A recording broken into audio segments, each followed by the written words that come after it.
नमस्कार बच्चों।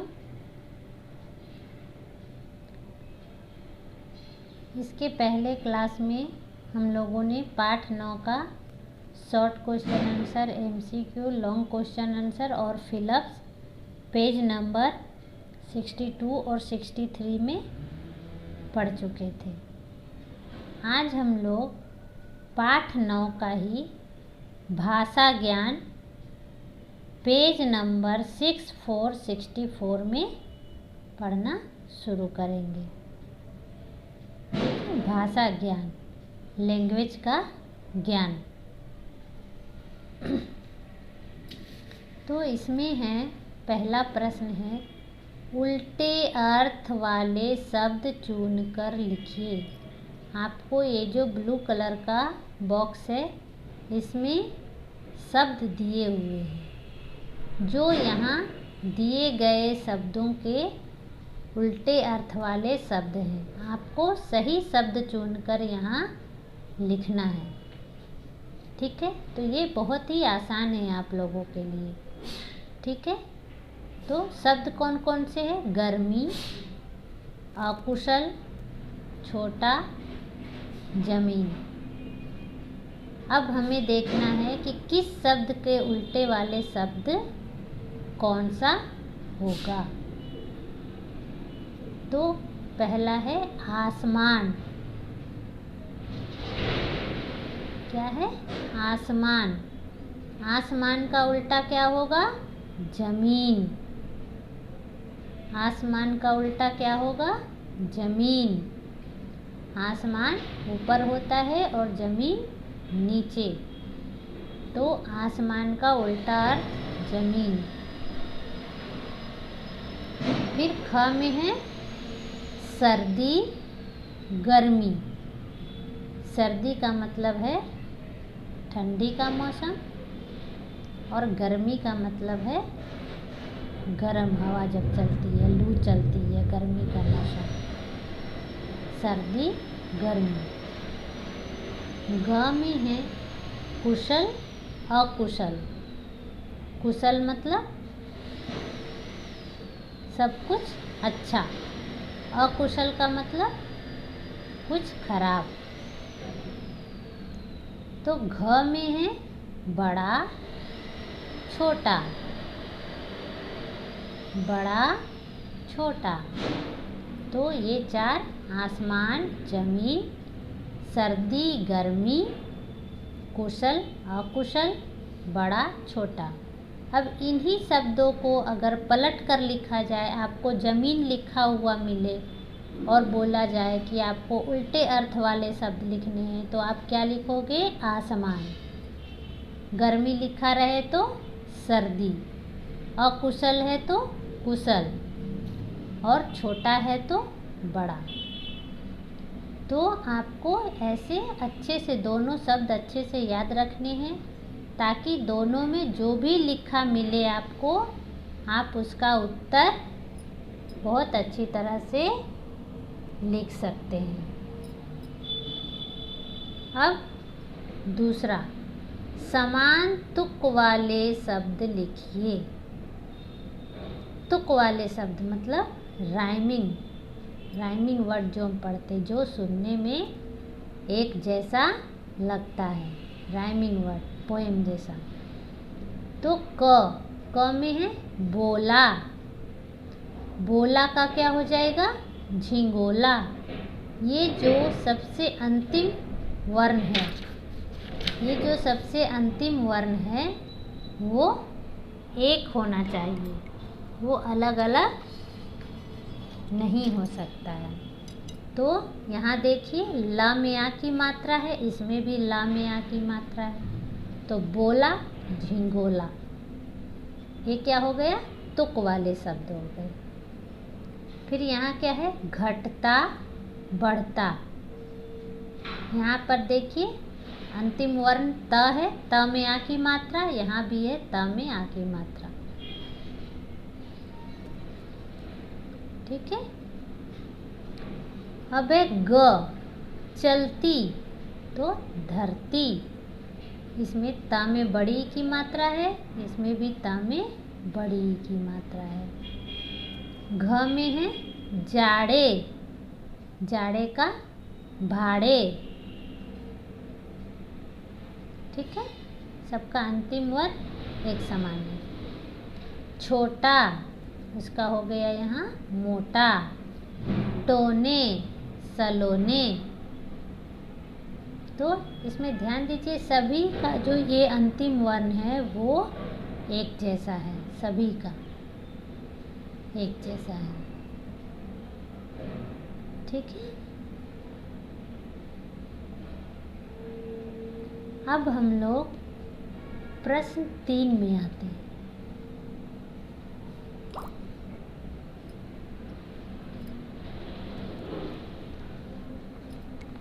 प्रश्न 3 में है,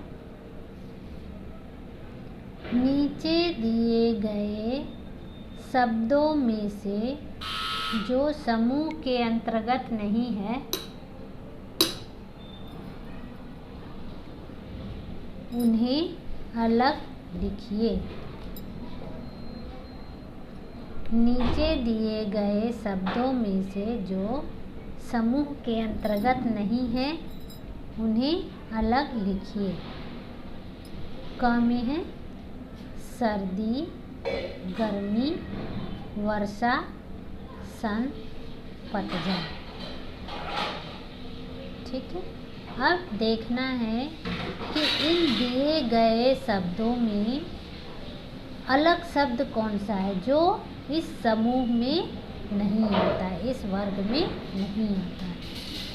तो सर्दी मौसम है, गर्मी भी मौसम है, वर्षा भी मौसम है, पतझड़ भी मौसम है, लेकिन संत मौसम नहीं है। संत का अर्थ होता है साधु, साधु संत। तो ये क्या हो गया, अलग शब्द हो गया जो समूह के अंदर मिलता नहीं है। अब ख है टोपी, स्वेटर, कानटोपा, बैग, दस्ताने। इसमें कौन है जो अलग शब्द है जो इस समूह में नहीं आता? टोपी क्या है? पहनने का वस्त्र है। स्वेटर भी वस्त्र है, ऊनी कपड़ा। कानटोपा भी वस्त्र है। दस्ताने भी वस्त्र है। लेकिन बैग जो है वो इस समूह में नहीं आता, वो वस्त्र में नहीं आता। ठीक है, इसलिए बैग क्या है, इस समूह के सभी शब्दों से अलग है। फिर ग में है गिलास, पेंसिल, प्लेट, चम्मच, कटोरी। ठीक है, अब बताइए इस समूह में कौन सा शब्द अलग है? Very simple, pencil. बाकी सब ये बर्तन का नाम है और ये पेंसिल जो इस समूह में शामिल नहीं होता है। फिर घ है पुस्तक, कॉपी, पेंसिल, पेन, हॉकी। अब बताइए इसमें से कौन है अलग वाले शब्द? हॉकी। Yes, very good. तो यहाँ लिखना है हॉकी। नीचे है घोड़ा, शेर, हाथी, चिड़िया, खरगोश। घोड़ा क्या है? पशु। शेर पशु, हाथी पशु, खरगोश भी पशु। लेकिन चिड़िया क्या है? पक्षी, उड़ने वाले। इसलिए चिड़िया इस समूह के अंतर्गत नहीं आता है, तो चिड़िया एक अलग शब्द हो गया। तो इस तरह हम ये आराम से कर सकते हैं, लिख सकते हैं। चलिए अब देखिए सही स्थान पर बैठा अथवा बैठी दिखी। बैठा मतलब पुल्लिंग और बैठी मतलब स्त्रीलिंग। लिंग दो तरह के होते हैं, आपको याद होगा। कौन कौन से बताइए, कौन कौन से होते हैं? पुल्लिंग और स्त्रीलिंग। पुल्लिंग का अर्थ है लड़का और स्त्रीलिंग का अर्थ है लड़की। तो यहाँ देखना है कौन सा शब्द पुल्लिंग है और कौन सा शब्द स्त्रीलिंग है, तभी हम उसमें बैठा और बैठी का प्रयोग कर सकते हैं। चांद क्या है? पुल्लिंग, बैठा। फिर माँ, माँ क्या है? पुल्लिंग की स्त्रीलिंग? क्या है? स्त्रीलिंग, यस। तो क्या होगा? बैठी। फिर लड़का, लड़का में क्या होगा? लड़का पुल्लिंग हो गया तो बैठा। और लड़की, लड़की क्या होगी? स्त्रीलिंग, तो बैठी। में शेर, शेर क्या हो गया? बैठा, क्योंकि ये पुल्लिंग है। शेर का स्त्रीलिंग शेरनी होता है। ठीक है। अब च में है दीदी। दीदी क्या होती है? पुल्लिंग या स्त्रीलिंग? स्त्रीलिंग, तो क्या हम लिखेंगे? बैठी। बिल्ली, बिल्ली क्या है? स्त्रीलिंग, तो बैठी। और कुत्ता क्या है? पुल्लिंग, तो बैठा। ठीक है। इस तरह हम लोग ये लैंग्वेज इसकी कंप्लीट कर लिए रिवीजन में। अब हमें देखना है ये घेरा समय। ये क्या है? घेरा समय। इसमें है चांद ने अपनी माँ से झिंगोला सिलवाने की हट की। क्या आप भी अपने माता पिता से हट करते हैं? हट करना क्यों अच्छा नहीं होता? घेरा समय में इस पर बातचीत कीजिए। बताइए, आप लोग हट करते? हट करना का अर्थ हुआ जिद करना। तो क्यों सभी बड़े कहते हैं कि हट करना अच्छा नहीं होता? तो ये विचार आपको अपने मन में लाना है और समझना है कि हमें जिद करना चाहिए या नहीं। जिस दिन चांद पूरा दिखाई देता है उस दिन से 15 दिनों तक चांद को नियमित रूप से देखिए।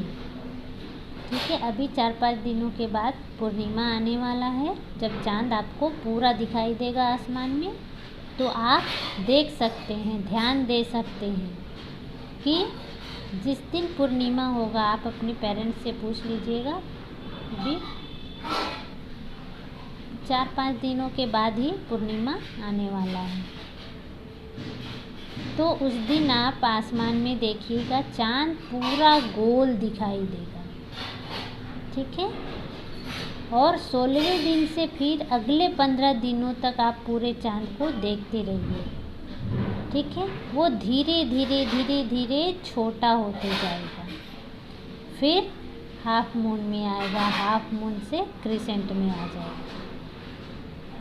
फिर जब वो अमावस्या आ जाएगा, जिस दिन चांद दिखाई नहीं देता, अमावस्या से फिर 15 दिन में जो है वो चांद क्रिसेंट से हाफ मून में आएगा, हाफ मून से फुल मून में आएगा।